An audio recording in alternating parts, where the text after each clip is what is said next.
Stay tuned for my tips and tricks on how to prevent and manage cracked teeth.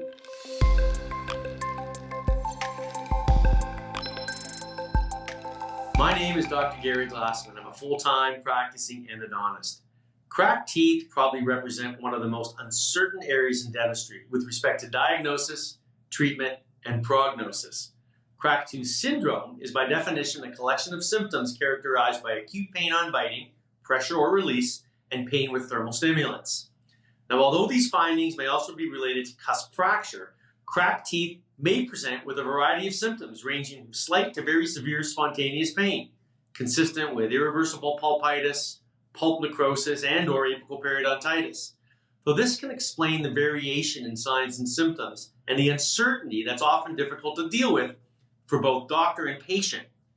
It's because of this variation of signs and symptoms that I prefer to use the term cracked tooth spectrum, as there's a spectrum of symptoms and a spectrum of treatment plans depending on the type, location, and extent of the crack and/or fracture. The key message here is not all cracked teeth are destined to extraction.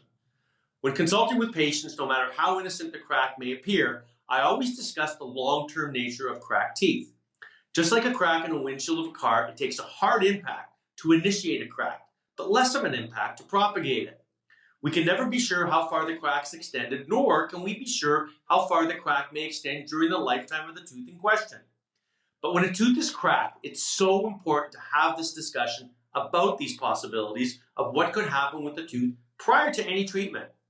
We need to give our patients enough information so they can feel like they've made an informed decision about their care. It's important to have conversations like these and to be completely transparent with our patients.